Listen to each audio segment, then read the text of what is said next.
Cool, man. Well, yeah, I mean, if you don't know who I am, my name's Wes Briggs, founder of Selling High Ticket and Scalable Creator.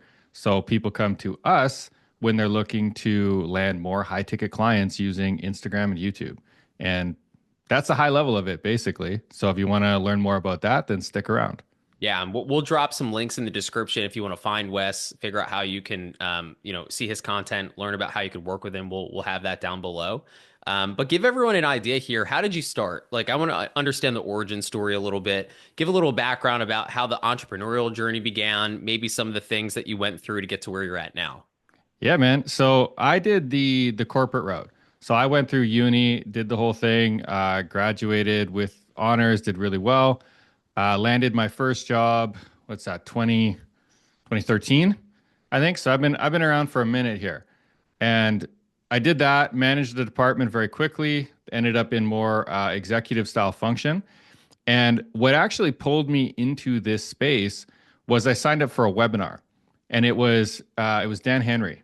And so here I seen this little pimply faced Florida kid bragging about making, 100, 200K a month doing Facebook ads. And I'm thinking, mother, I'm managing, $500,000 budgets. I'm making a fraction of what you're making a month in a year. And so my ego kicked in. I'm like, fuck, I can do it.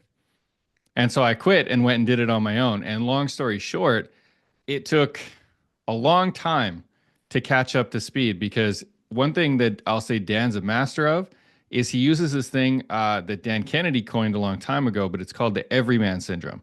So that pimply faced Florida kid vibe wasn't by accident. That whole vibe of his he did intentionally so that everybody feels like they can do it. Hmm. And so I mean he was very successful off the back of that. And my mind rationalized it as like, well, if this kid can do it, I can do it. And I did. It went well for a few years.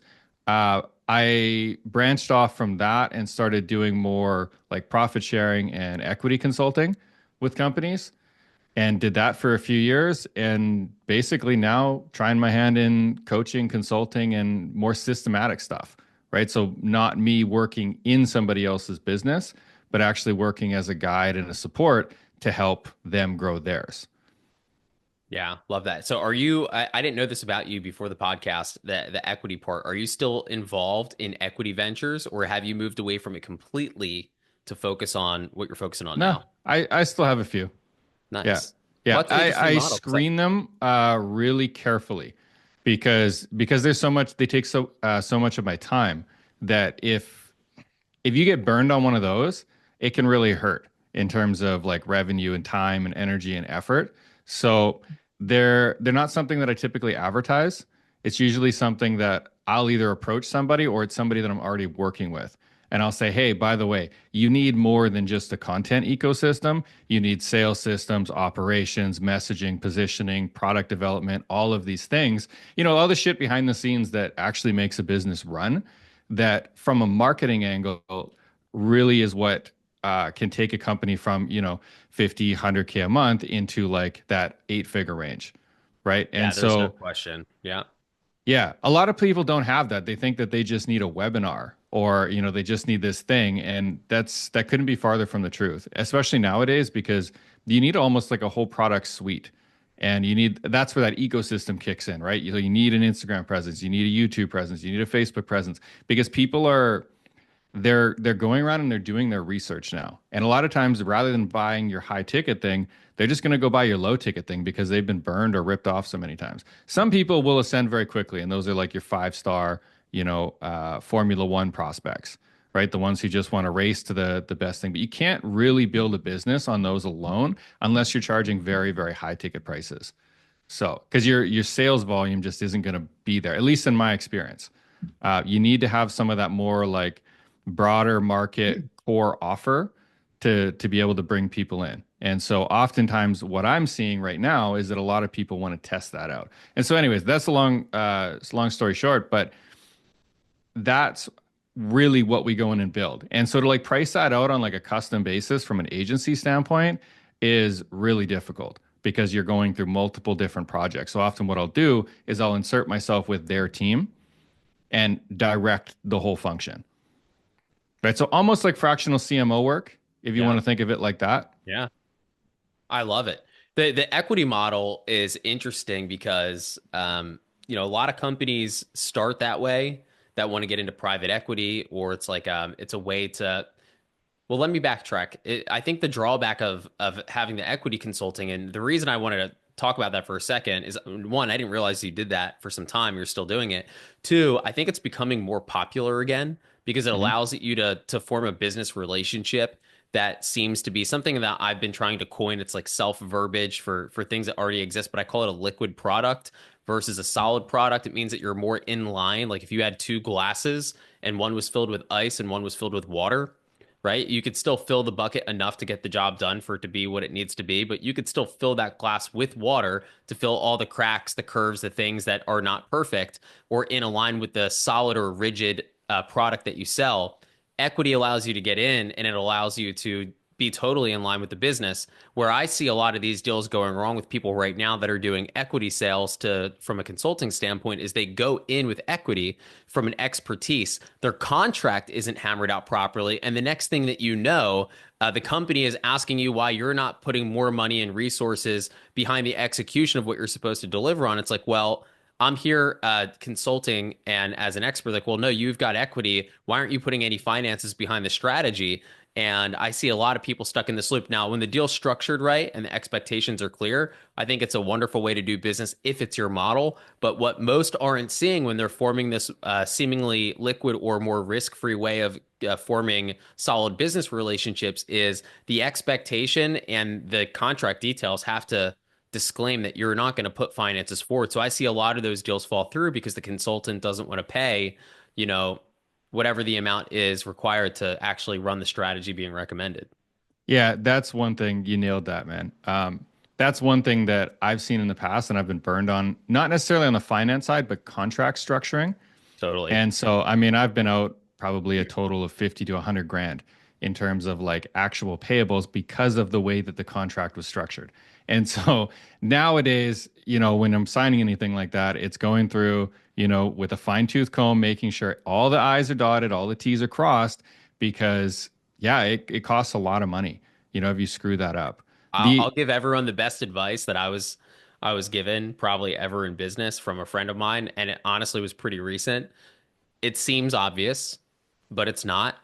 Do not sign anything without an attorney looking at it, yeah, and it will save you thousands of dollars. Do not yeah, sign anything without an attorney looking at it. If you think you're fine, that one or two times it takes down the road or in the beginning to get burnt will have cost you far more than that quick business. If you think you trust someone on the other end until there's a conflict. yeah, Nobody, the other party, like they don't intend for there to be an issue, but when there is, they're going to protect themselves.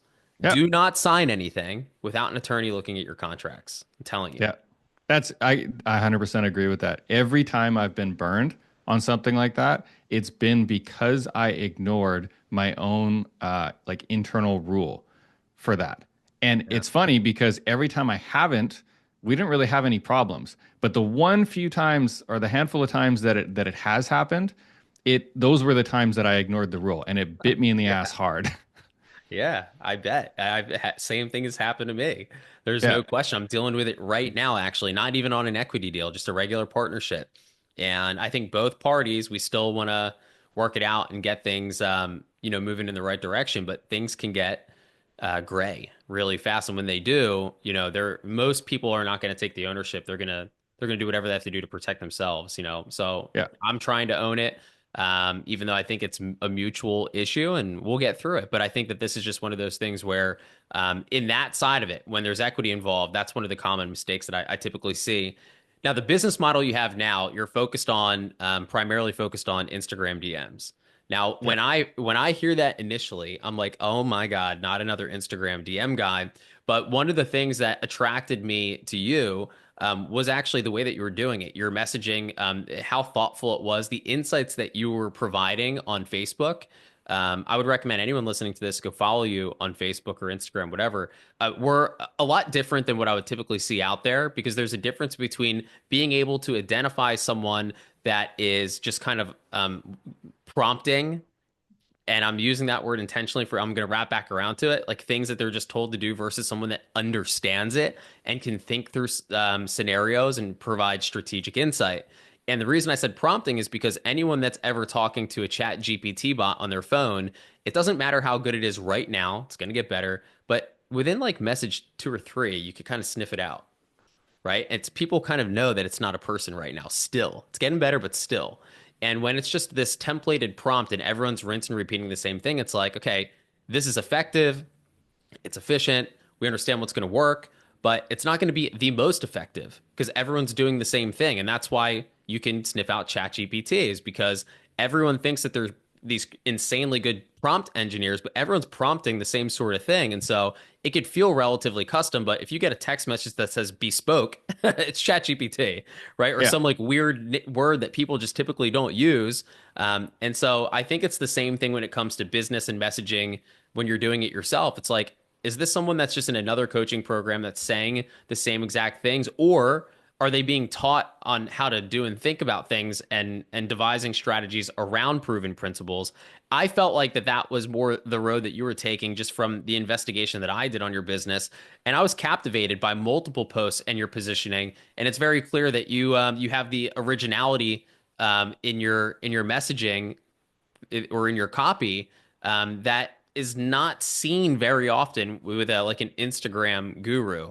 So I just wanted to get your take on what have you done to be able to really differentiate yourself against people that are just replicating business models? Because I think it is common for people to roll their eyes. Another business coach or another Instagram specialist or another YouTube like a big one right now is like faceless YouTube channels. When people hear that, they're either falling into it, like let's do it, I'm 100% in, or oh my God, not another one of these guys. And the Yeah. reality is, it's always something in the middle. There's always a reality of people that are successful.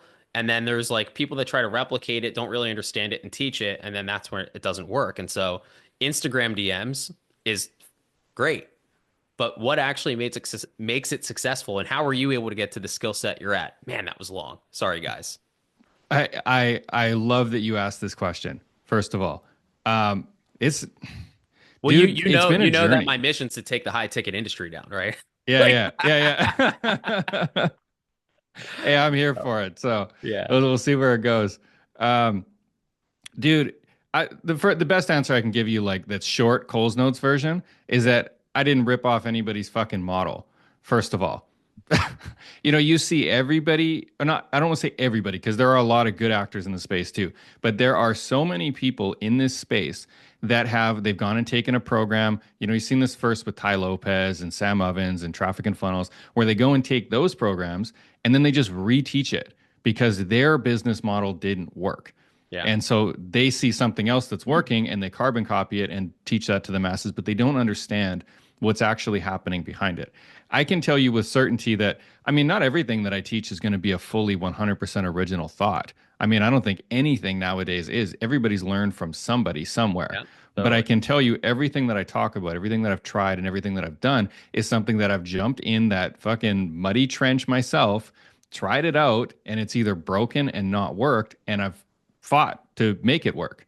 Right. And so, like, what I'm sharing is what's working now or what's worked for me in the past at the very least. It's not like I'm regurgitating some other guru's, process for shit. And that's really important. And it's why, like, what you're saying, the way that I'm talking in my copy and in my videos and things like that It's is great. because I'm not using ChatGPT. Totally. And I don't mean to cut you off. It's great and it's different. And it's very clear that it's different. Yeah. I appreciate that, man. That's nice to hear. But it's all born from experience. It's funny. I'm reading this book right now. It's from Dale Carnegie, and it's How to Build Confidence and Get Good at Public Speaking. I think it is. Anyways, it's written in 1926. It's a 100-year-old book. And one of the things that he was talking about that hit me like a ton of bricks that I see every other influencer and guru, especially on Instagram. Instagram's really bad for it. And then people talk about why they get no fucking reach. Um, it's you only ever want to talk about things that A, you understand fully, and B, your story and experience with those things. Nobody gives a shit about anything else. If I come to you and it's here's 3 tips to XYZ, cool. I scroll down my feed, there's going to be 15 more of them, right? But if you lead that now with saying, "Hey, here's how I scaled my sales business," right? And I did it an unconventional way, and it was messy at first, right? Because you want to own that shit. And then you talk about that. And then people can resonate with that because it's you as a human being. There's authenticity there. You're not just, that's the one thing that ChatGPT can't replicate at all. And you can try and give it whatever hero's journey framework, origin story framework, whatever it is. You can sometimes feed it the story and it can structure it to you.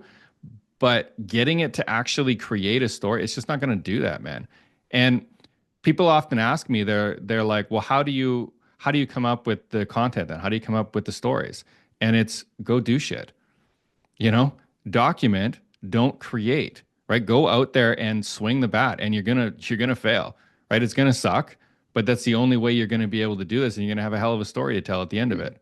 Well, and even when you have a high level of experience and expertise in something and you start building that business for the first time, you still mess up. You still fail. Like we're in the Yeah. startup phase of sales tycoons. And we provide a done for you sales solution. We do commission based only selling, and there's a very unique model behind that that's different than anything else that's out there. And guess what?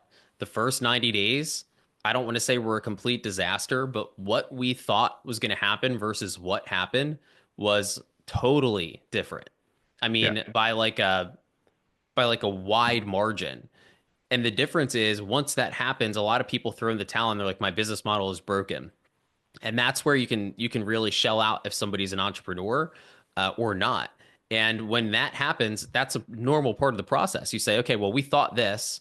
Now we have to adapt and we have to do X, Y, and Z. Or here's the things that we spent thousands of dollars, like so Yeah. much money in the first 90 days that resulted in basically a net loss. And that's okay. At least for me, it was okay. And so we were able to change things and make it what it's now becoming. And I think it's important that if you don't have that experience, just know that the failures in the beginning are a part of that. And so if you failed with something that you didn't understand, to Wes's point, you probably failed because you didn't thoroughly understand it. You didn't have the experience. But guess what? You just learned something from that failure. And so at least take it and put it into a positive. And the reason that I want to stand up for those people man, how do I say this? I'm not ever trying to put anyone down, right? I always say I'm trying to take down the high ticket space. There's so many people in the high ticket space that have awesome businesses that help hundreds, if not thousands of customers. But the reason that I shit on this is because of what we're talking about. People that don't know what they're saying, that just follow this thing and they feel like they know what they're talking about, but they don't really understand it. So they can't provide any real insight. The ones that do that and try to make money don't do it with any other intention other than to do well and to help people and to make money for themselves. It's not that they're just trying to scam anyone. That's not true. Okay, they're trying to be entrepreneurs, they're trying to learn, and at a bare minimum, the biggest lesson that you can learn just from this little subtopic in the conversation is reflect on what's going wrong or what you did that failed and and just take that information as a lesson and then restart, do it again. You'll just learned from that. You probably learned more from that than you did this like generic framework that was pumped out from a course that you took in 90 minutes or a webinar that was for 3 days or ChatGPT. And so I think it's a great point that you make because that is the big thing. We see this with salespeople. We tell everyone the number one thing that you need to help your salespeople convert is not more sales training.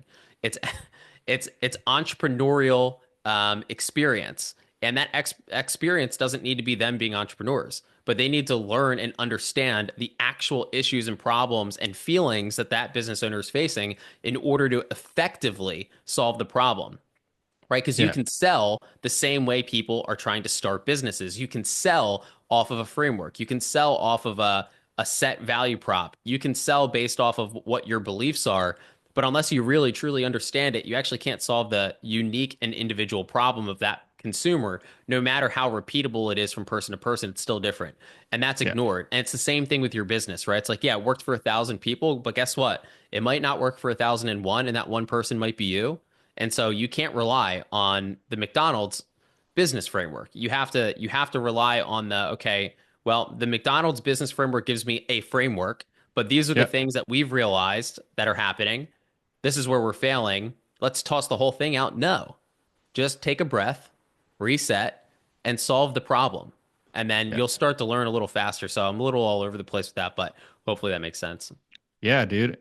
One of the things that I love that you said there was talking about, adapting to frameworks. And it's really a critical thinking skill that a lot of people don't possess. Hmm. And you see this a lot with content. And this is where you get cookie cutter content that is just brutalized all over the internet. And I think it's really like the whole content model is shifting. The whole internet is shifting. The whole person to person trust landscape is shifting right now. Yeah. And so you're going to see a lot less of hyper polished, hyper scripted teleprompter style, like make sure you watch this, blah, blah, blah, YouTube and Instagram style content. But at the same time, people don't want that anymore. And it's very easily seen in the metrics. People want that raw, authentic story that makes you you. But you can't teach a framework for that. You can teach a framework around how to sort of maneuver the conversation.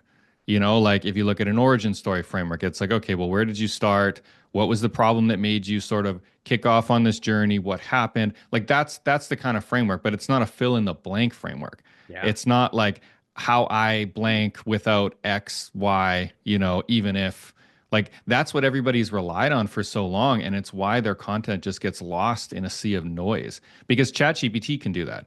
And so one of the values that I live by and that I tell everybody, and I try to nail this home, is that right now, like we're in one of the largest technological advancements in history of mankind. And so what that means for you as a content creator and as a business owner is that there's going to be a shitload of noise entering the marketplace. So your competitive advantage, your moat right now is going to be to dig in and do what ChatGPT can't. The So I'm gonna only go ahead. When you're done, I've got something to build on this. the only thing that ChatGPT cannot do, at least right now, maybe it'll be able to do it in 10 years when AGI is fully fledged and thought out. But right now, the only thing it cannot do is it cannot be you. It cannot tell your 100%. story. It cannot go live your life for you. It cannot go have your experiences. So if you're struggling with content, you're struggling with marketing, you're struggling with your offer, it's because you're not fucking doing enough stuff. I totally agree. And so you mentioned something, you said getting lost in the sea. So there's a term that I use. I call it the sea of sameness. Literally, Yeah. I laughed when you said that. Literally call it the sea of sameness. And when people use these frameworks and they just rinse and repeat, to your point, you said with content, here's three ways to do, and you scroll and you could see, the same basically post 5 times in your feed in 30 minutes. You see this with ads, right? Right now, you see Yeah. this with ads. People are using the same copy for a different product. If you just pull the copy out or you take the IP out of it, it's the same thing, right? It's like, are you this, this, and this, right? Insert problem, insert pain points, insert, we've solved this like clockwork, like insert all of the same terminologies. How can you possibly stand out when you're doing the exact same thing? You're using the same sort of content editing, you're putting the same music in your background, you're using literally the same images, same B-roll, the same black grid line. Like, guys, it looks good. How are you possibly going to stand out? The people that already hold the market share, okay, are going to hold the market share with that style. Yeah. It's the reality because they're who are identified with that sort of content. And to your point, replication is not creativity.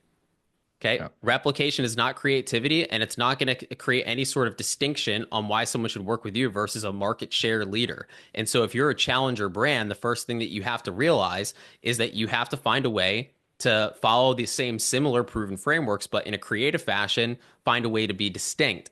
And to your point with AI, the most employable, okay, for people that are listening to this show that don't intend on being entrepreneurs, but high end employees, or if you are an entrepreneur, you still need to know this. The most employable skill set in the foreseeable future will be creativity. And that's because that's the hardest thing for AI to replicate. Okay. Most people don't understand that. Most people will disagree with me. They're wrong. Okay. It's when you take a look at creativity, it's not how efficient you can pump thoughts out and help prompt your own creativity. It's actually being creative. And if you look at Google, you look at Disney, if you look at Apple, any of the If you look at OpenAI, all these guys at the very forefront of actually designing this stuff, the number one thing that they tell you that they have a hard time programming is human emotion. Okay, which prompts creativity. If you go research and learn about Disney, go research the origin of Apple and how they still continue to grow. Creativity will be the most employable skill set within the next 5 to 10 years. And so without that, you're going to get lost in all of the sameness, all of the stuff that everyone's doing, and the market share leader is going to continue to gobble up the market. There is a big misconception right now that meta ads have a problem. Yes, trust in the marketplace absolutely is low, 100%, different topic. We can talk about that. But the reason that meta ads aren't working isn't because that they don't work. It's because you're just doing the same thing that the market share leader is doing, and you will not beat them with the same strategy. It's actually that simple. Yeah, I agree 100% with that. You're going to get diminishing returns as these new models come into the ecosystem. Yeah. And one of my early mentors used to say, once your prospects are aware of the sales process, they're done, right? They're not going to do this. And I articulate this in some of my content, but if you look at say a timeshare presentation, Yeah. right? When timeshares first hit the scene, they didn't have to do much. They could promise you a free lunch, and people would flock to the stadium and they would sit there and they'd be like, cool, what's this thing about? Nowadays, if you see somebody promoting a timeshare, they're offering you a fucking 5-star cruise to stay with them and listen to their message over the weekend. I mean, those things aren't cheap, No. but it's because they know that if they sit their ass down in that chair, they're not going to be allowed to leave for 2 days, Hmm. right? They're aware that this is going to happen. So it takes a huge amount of momentum to get them in that seat, right? If you just offered a free lunch, ain't nobody coming today. And it's the same thing with your marketing, and it's the same thing with your sales process. The people who are trying to run top of funnel webinars, it's the same shit. If you're Yeah. running a top of funnel webinar in a market that is aware of what a webinar is, they know a pitch is coming. First of Yeah. all, they know it is an education. They know there's going to be an origin story and 3 secrets, and then there's going to be a stack at the end of it. And if you're selling to marketers, sometimes that's okay if you have a new opportunity because we expect that shit. Yeah, we expect it. Yeah. But if you're selling to a market that isn't touched by that specific, that isn't, I'll say, like acutely aware and aware to the point where they're like, all right, bro, just get to the point. Um, they're just going to bounce. And you'll see this in your attendance rates. You'll see like a 10% show up rate on a live webinar or a live event. And it's just absolutely abysmal because of it. There's another value that I always try to drive home into clients and into basically just anybody when I talk about marketing. But it's being different is always, always, always better than just being better. So do you know what McDonald's is worth? I have no idea, but I bet it's a I lot. am gonna get this stat wrong, everyone. So please look it up after. I'm gonna give you general idea because I just can't remember it off the top of my head, but it'll be close enough for the sake of the conversation. I get fact checked. This show's not even that big yet. People are fact checking me, sending me messages all the time. McDonald's is worth around 171 billion. Wow. Okay. What do you think Burger King is worth? Burger King, they're RBI. They have different business models though. Burger King worth double that? No. No? If you say who's the king of fast food, who do you think of? McDonald's. 100%. So Yeah. who replicated McDonald's? Okay, I see where you're going with this. Yeah. Yeah, it's Burger Burger King. King. They're playing Burger catch up. King's worth, I think, around 7 or 8 billion versus 171 billion. And so the high ticket space and other business coaches, people that are just starting to be entrepreneurs, they have one thing for certain, right? Replication equals speed to cash flow. The problem is that the originator will always be 10 steps ahead of those who are replicating. And so if you're using frameworks for speed to execution in the beginning, it's smart. If you're using it as a long-term advantage to build like a massive company, it will never happen. It's just actually never going to happen. And so, I see this all the time with people that are trying to do with what Cole Gordon's doing. That's a different story because I think they're going through their own hardships.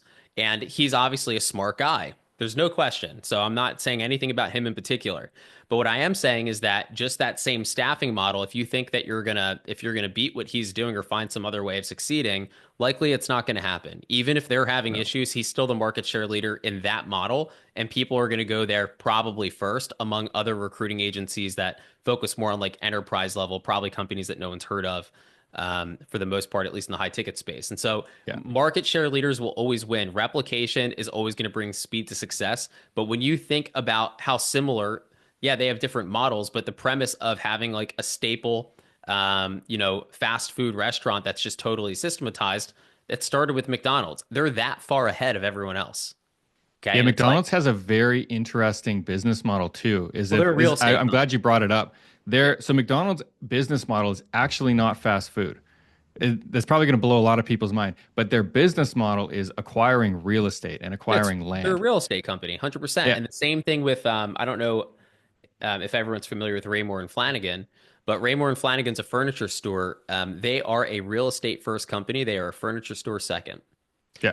You know, these That's are where all some the of the money is, man. You're going to make way more money in commercial real estate than you are flipping burgers at the end of the day.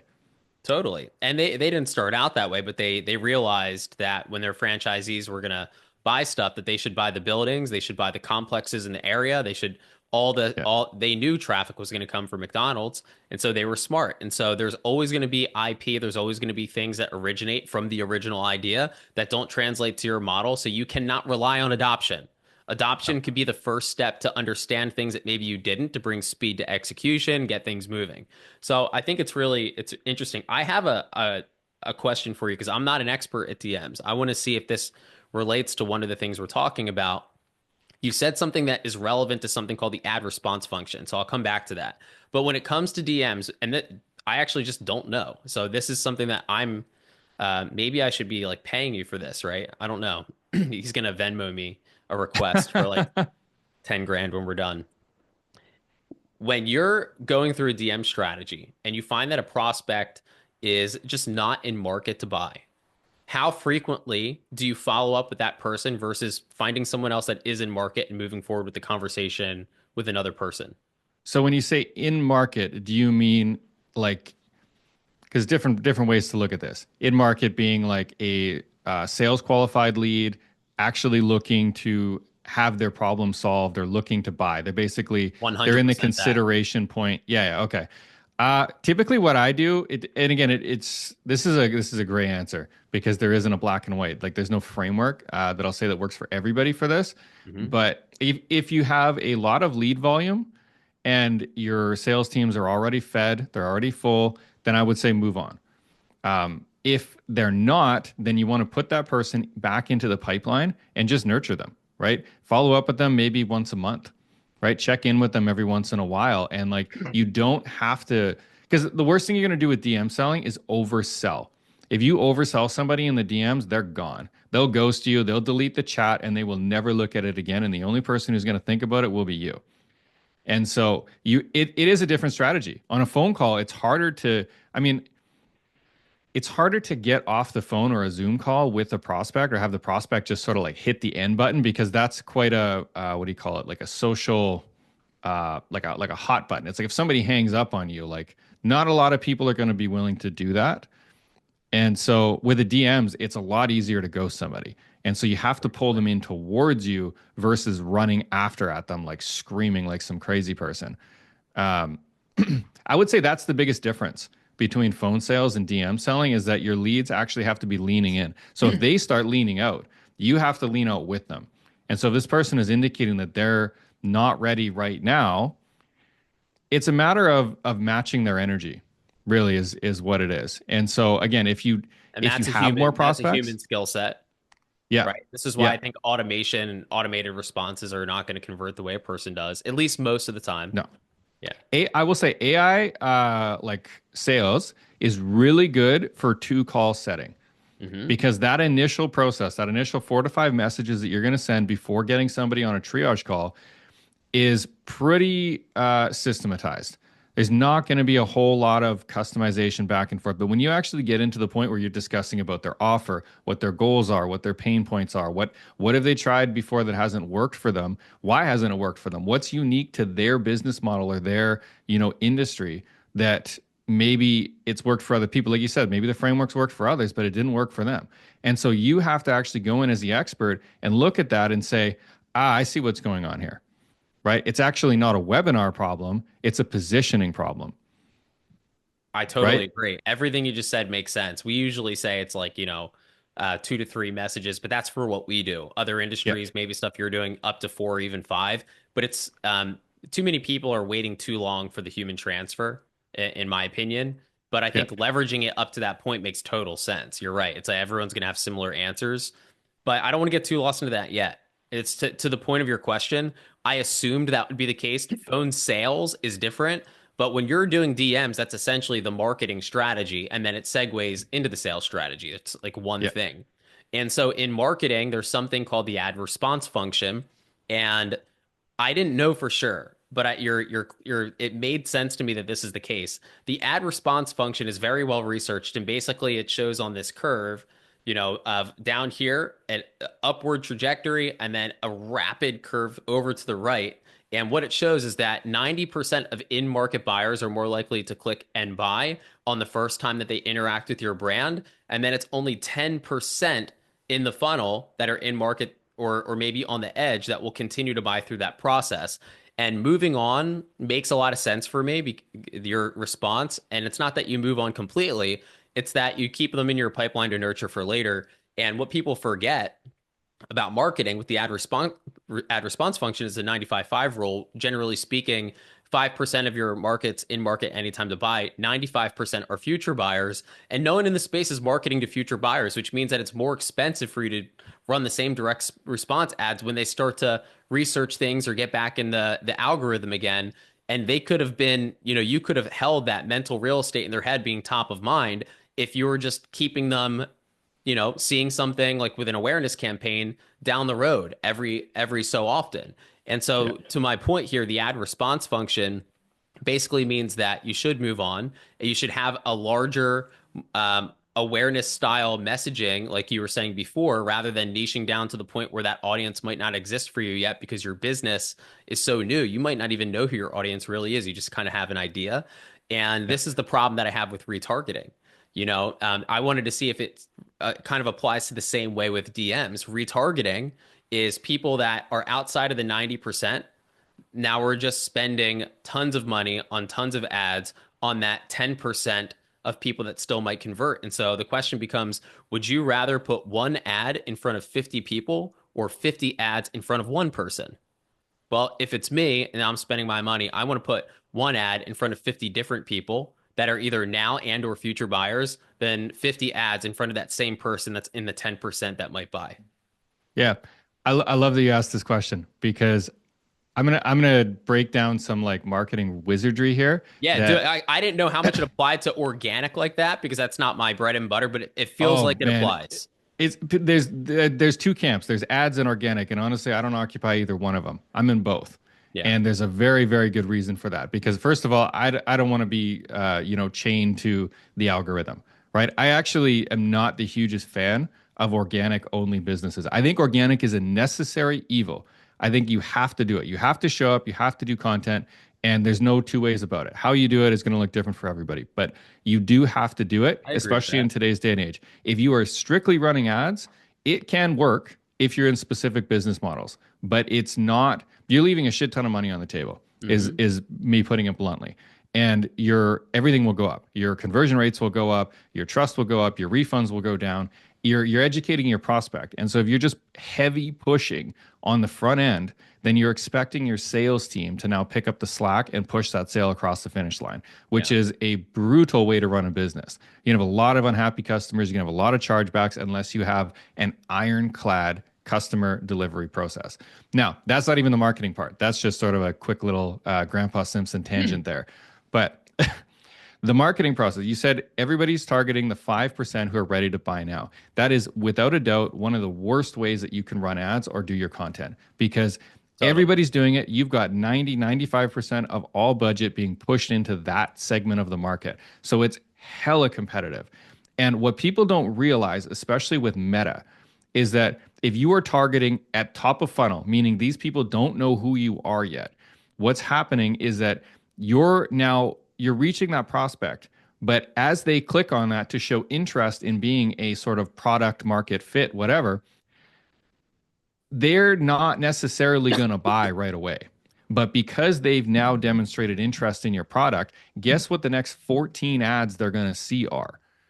They're going to be the exact same shit that you do from all your competitors. So it really becomes a matter of who has the best offer right now, who stands out the most, and who resonates with me the most. That is a very hard competitive angle to win when The you're market talking share about. leader always wins. Just saying. Yeah, you're talking about Yeah. people who are world-class marketers. Cole Gordon actually said this very, very well, especially in the industry that we work in, is he said, if you want to compete in this space, everything you do has to be a 12 out of 10. You can't show up and be 8 out of 10, 7 out of 10. He said 7 out of 10 may work in, home construction or, home-based renovation or something like that. It may work in that segment, right? You can be a 2 out of 10 in some industries and kill it. But in this online world right now, if you are not a 12 out of 10, you're getting absolutely obliterated by the market leader.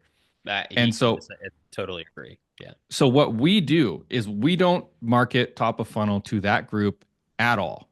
We target exclusively. So if you're familiar with Eugene Swartz and the stages of awareness, he's Yeah. got problem awareness, solution awareness, product awareness, most awareness. There's one before that that I kind of came up with, which I think fits inside of problem awareness, but it isn't problem awareness as a whole, and it's symptom awareness. And that's where you're backing out even one more stage because there's a lot of people who know that they have pain. They know there's a problem, but they don't know what the problem is. The way I look at problem awareness is that you know what the problem is. And the difference is you take somebody who's overweight, for example, right? They know that they're overweight. That's problem awareness, right? If they are not aware that that's the case, but they know that when they're going up the stairs, their knees hurt, that's symptom awareness. And those are two very different things. And if you're targeting symptom awareness, you're now going to hit the broadest segment of the market that has the pain point or the problem that you can solve. And so what you do is when you capture them at that point, that allows you to now educate them down the funnel. So when it comes to ads and retargeting, your ads are things like, hey, does it hurt when you're walking up the stairs, right? Maybe that's not the exact hook that you use, but it's something to call those people off the sidelines that go, yeah, I'm suffering with that. It's caught my attention. I'm going to pay attention. And you'll lead with the typical, most people think that this is the problem. It's not actually the problem. The real problem is this. Therefore, demonstrating your expertise that you know what the hell you're talking about. And then you offer them a new way of thinking about it. And so what I like to do that it's purely lead gen, top of funnel. It's either lead gen or I'm attracting them into my sphere of influence. And when they're there, these people aren't ready to buy yet. You don't try to sell these people yet. Some of them will come forward to you and be like, that's what I was talking about, your F1 prospects. They'll come through and they'll say, I really loved your message. I love what you're about. This sounds like the perfect fit to me. I've tried everything and it hasn't worked. I want to buy right now. Great. That person has like 100% leaned in, but those are lay down closes. You can't build a business off of those. So what we do is we architect the process from symptom awareness into product awareness. And I had this eye-opening moment years ago when I was reading. It's funny, it's a book by Dan Kennedy called Magnetic Marketing. Yeah, it's a great And book. Yeah. dude, it's fantastic. I neglected it for years. I had it sitting there collecting dust on my shelf. One day in the summer, I picked it up and started reading through it. And I had this fucking epiphany that couldn't hit me harder than a freight train. He was talking about selling HVAC sales. And he said, everybody else runs ads that talks about install an HVAC, install an HVAC, install an HVAC. And you're competing with everybody else that's installing HVACs. And he said, what we do is we now advertise information brochures about HVACs. Now, of the people who put their hand up for here's a buyer's guide for HVAC, do you think they're interested in buying a fucking HVAC? This is what people get wrong is they try Yeah. to push with their marketing like a bulldozer. And instead, when you can lead with something of value to them first, right? Mhm. Not something that's necessarily like I don't think a buyer's guide nowadays is going to work, but I use it as a really grotesque example because he said what you're doing is you're now pulling from the broad, cold ocean and you're creating a warm little backyard pond. Yep. Guess who's the only person fishing in that pond now? Is you. And Yeah. every time you cast your rod out, you're pulling out a fish and you don't have to compete with all the market leaders because you own that pond. And so that's what we do from front to back. The whole thing is architected. And so it's a bit of a process, but you can do this with ads, right? So like if you want to look at this from a content perspective, your top of funnel ads are really talking about symptom and problem awareness. Your middle of funnel ads are content, right? Just your regular everyday content. And this is why, like, you'll see in some of my content, I'll tell people, I say, don't bother trying to go viral. It's a waste of your time, you Wow, know? yeah. Virality, like optimizing for likes and views does not typically optimize for your ICP. That's that No, simple. it's just entertainment clicks, man. You're not getting anything. I think there's certain business models that can benefit from it, especially if you're B2C or you're in like consumer packaged goods. Consumer goods, yeah. Yeah, Consumer goods, yeah. yeah, it can make sense there. But that's literally if you're selling B2B, like don't waste your time. You No. know, if you're going to go viral, your virality will come over consistent effort over years of execution. And so you look at anybody else, you look at Hermosi, for example, right? Hermosi didn't go viral overnight. Dude's been at it longer than I have. Yeah. You know, it's like an overnight Well, when success that he was like made 20 years in the making. when he was making right before he sold actually, to the PE firm that bought Gym Launch, he still wasn't a viral sensation among various industries. He was a well-known and established figure only in the health and fitness space.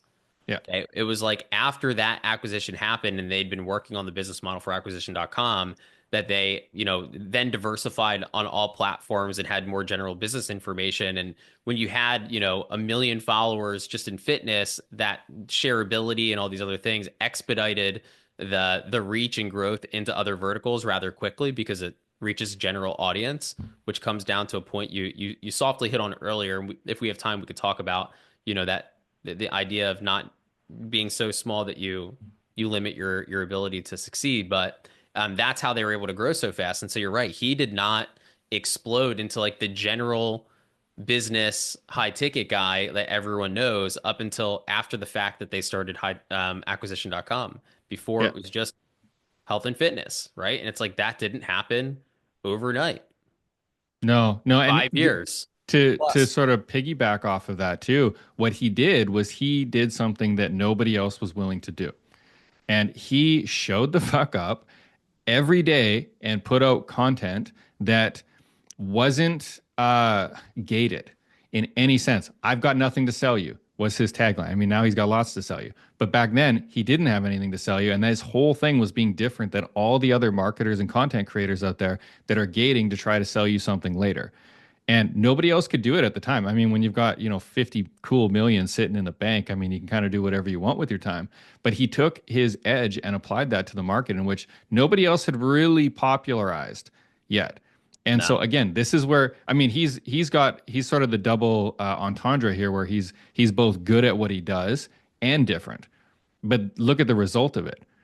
He's one of the fastest growing business social media influencers out there right now. And it's because he was different. It wasn't just that he was good. When he was good, that's what got him Gym Launch. But now he's doing acquisition.com because he did it differently than everybody else. He And so did. that He did. contrast in the market is super, super critical. Yep. But this is also why trying to do exactly what he did is likely not the fastest way for you to No. succeed. You can take some of the ideas, but then you have to kind of dissect it, reverse engineer it to your situation, your product, your audience, and then figure out what's going to work. And so he did make a statement on LinkedIn. I don't know if you put it on Facebook or what, rather recently saying that he feels bad that a lot of his stuff's taken essentially out of context. I And did see that. he's like, I feel like shit. 2025, I'm gonna be more clear about what my actual beliefs are around things. And I think that was, he shouldn't have to do that. First off, he should not have to say that. But I think it was it was a vulnerable but very responsible thing to do when you have that much publicity around you or that much awareness around you. But anyway, that's a different topic. I thought it was really cool to see him actually say that. Yeah, there was a ton of humility in that. Right. And again, Yeah. like you said, it's responsibility. Like now that he has a platform that he can affect millions of people within a month's worth of content, that's He yeah, he you shouldn't totally have do. to. He shouldn't have to. But what he's saying is that Value Yeah. is not promising someone 100K in 90 days or your money back when you actually can't deliver it. Yeah. It's like there's things and rules that you have to have in place in order for that to even make sense in the first place. That's that I don't know for sure. I don't speak to him about this. I don't know him like that. But what I would say is that from my experience of working at Gym Launch, knowing the people that he's around, everything that revolves a guarantee has a very, very well thought out, data driven approach. No one offers a guarantee that they can't deliver on. That's the point of it, right? It's like you already know for sure. And so I think that the book and the mindset around the book was highly misinterpreted, which led to a lot of poor practices on the internet from people starting up companies. And it led to that post, 2 years later. Yeah. That's what I think. I could be wrong, but that's what I No, think. I think you nailed it, man, because if you take a look at the book, right? The or Offers And 101 I or love the whatever it's book. called. It's a fantastic book. It's Yeah. a great structure for how to deliver the offer. And if you look at it systematically, it isn't But it's about not a book on necessarily what to just offer. That's the problem, you know? yeah. Like, But if you look at it too, it has the fundamentals of building a strong offer in your business, but it's not the one that you yeah, push out in your marketing. If you look at it, it's architecting your customer journey. What are the roadblocks 100%. you're going to have, right? So like for example, right? Say somebody wants to hire a sales rep. What's the first thing they have to do for having a sales rep? Well, you got to figure out, A, what are you going to be doing? Job description, right? There's your first roadblock. I don't have a fucking clue how to write a job description for a salesperson. Great. We just solved that for you. Here's our template. It's worked for us in the past, and you can customize it to fit your needs. That's what he's talking about. You don't necessarily like just jump on the guarantee, which is what every other internet marketer did. And they're just like, we guarantee you're going to get 1,000 clients overnight or you don't pay and we'll work for you for free until you do. And And they're it's out like, of what? business in 6 months. Yeah, and it trashed the trust in the whole industry because what Totally. happened was people bought it thinking that, oh, this is totally going to work for me. And then there's this asterisk at the bottom of their contract that reads about this long in like point 0.5 print that's like you have to go through all the materials within 7 days. And it's like physically impossible because it's 144 hours of Or just follow this exact script, mastermind and then content. totally, Yeah. you want your money back, or you didn't get what was supposed to happen. They investigate every call recording or find out that one call wasn't recorded. It avoids the agreement. Nobody gets their money back, guys. No. Like, it's and I think from larger reputable companies that do this right, yeah, that might happen. I think that they do service it, but the vast majority don't. And so I think that the book had the potential to, and from a volume standpoint, it probably did still have more of a positive impact than not. But Yeah. there was a lot of people that took advantage of the things that were taught in that text that really destroyed a lot of trust in the marketplace. Yeah. Do you know what I think is his better book is $100 million leads? I Yeah. think if you actually sit down and I have that employ the literally, it's tactics, literally sitting right here. I have it right here. a lot of people glossed over that one after $100 million offers. And I think it was because of the guarantee thing. But if you actually sit down and read $100 million leads and do the things that he's saying, like cold outreach, the getting started through friends and things like that, running ads, doing content, and you actually just do it, right? This is the problem is most Is people there don't is want there to an actually argument do that this that shit. book could have came first? Yes and no. I see why he dropped offers first because otherwise you end up with the classic internet marketer who starts promoting their shit but doesn't actually have anything valuable to sell. Good point. Yeah. Yeah. And so, but I mean, going through the book, like I'm looking at this and I'm like, this is all very, there's nothing new.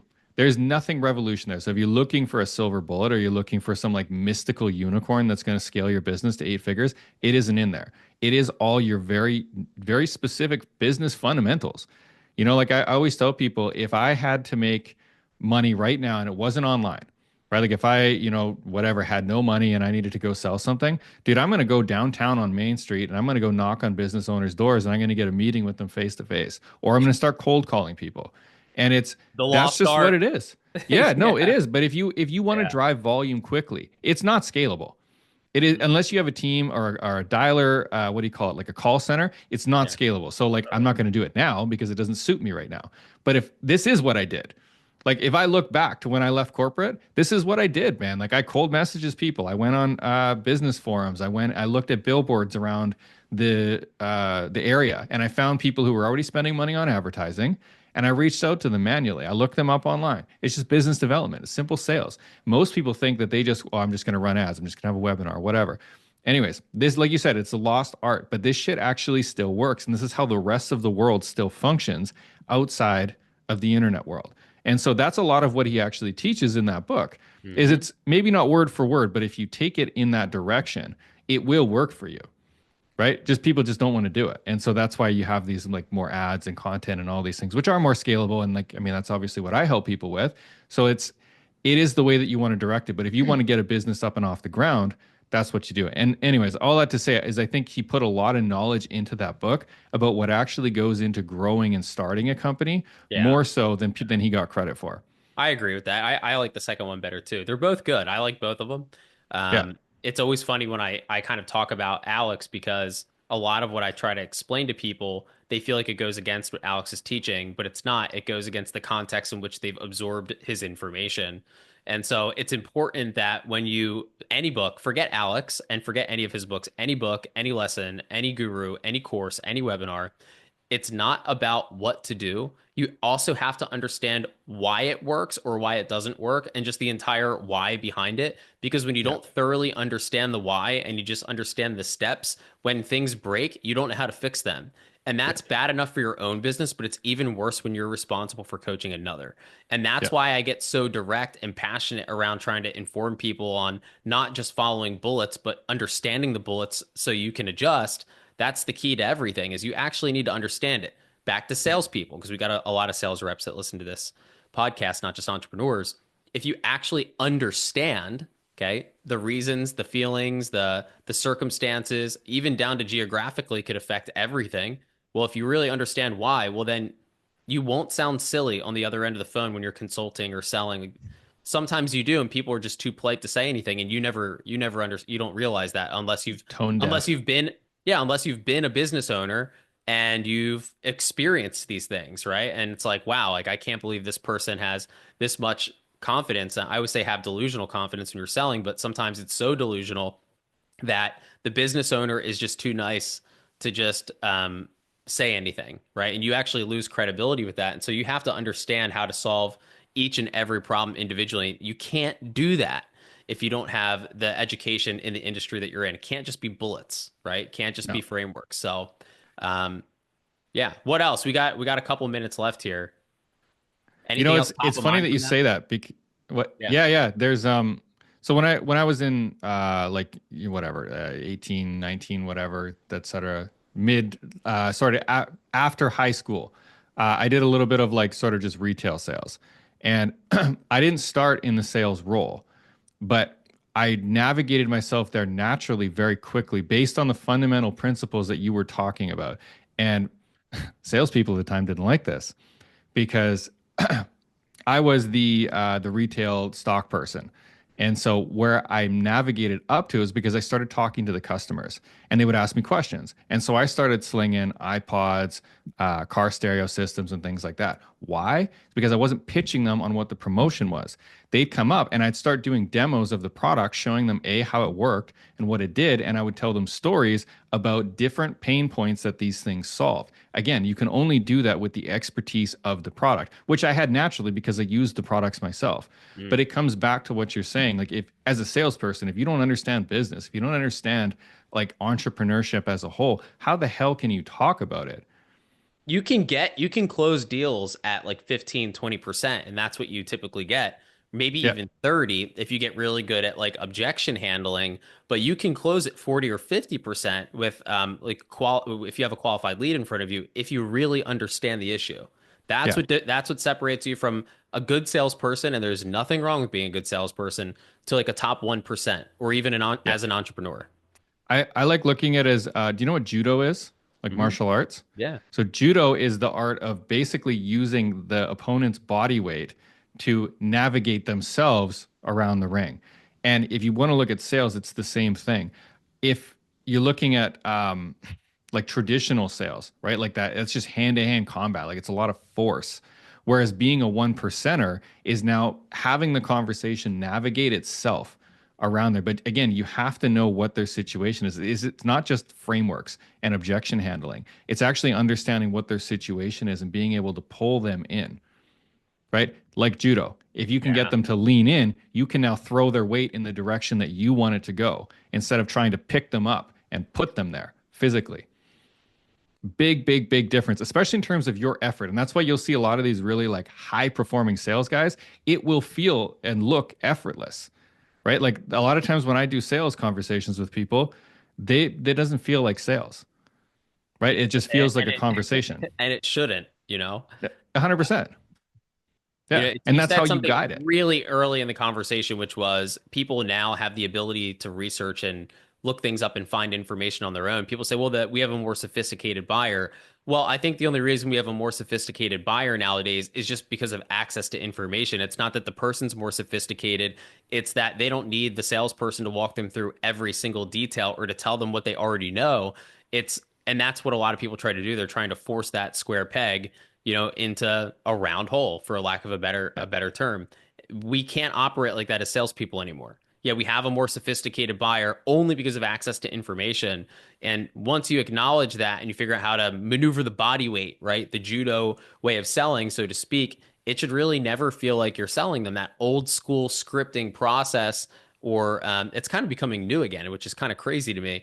It needs to be eliminated, and you can have a real conversation as soon as somebody knows that you understand the problem, not just able to identify it. You're good. And I said something in a podcast that's not out yet. It'll probably go out before this one, so maybe it'll make sense to everyone. Is that the number one skill set in sales is to ask really good questions, Yeah. and then it's to listen. And the reason for this is that if you ask really good questions, it shows that you understand the problem. If you ask good questions, it understands that you understand the framework. You need to really, really be great at digging deep into it and showing that you understand the problem just from the questions you're asking. Oh, Yeah. he must understand this. It's interesting that he asked this question, right? The second thing is listening. And the reason that listening isn't first, a lot of people are teaching that the number one thing is to listen and be reflective and all this stuff, is that if you don't ask really great questions, then you're probably listening to the wrong things, right? Which sets the entire sell up for failure. And so Yeah. that is something that we have to really understand, is that, yeah, you've got to listen, but unless you're getting to the real information, you're not listening to the right information. It's that simple. Yeah. I agree with that 100%. You're listening to respond, not listening to understand. 100%. So we're wrapped up on time here, so I think this is a good place to end it. Give us one piece of like, what's one great piece of advice for those that are trying to get into content, maybe trying to work DMs? Like, what's the number one thing they can do? And then let's end the episode on that. Go get messy. Go out there, go swing that bat, go fall in the mud, and you're going to learn more in your first week of doing it than you're going to learn an entire year of studying it.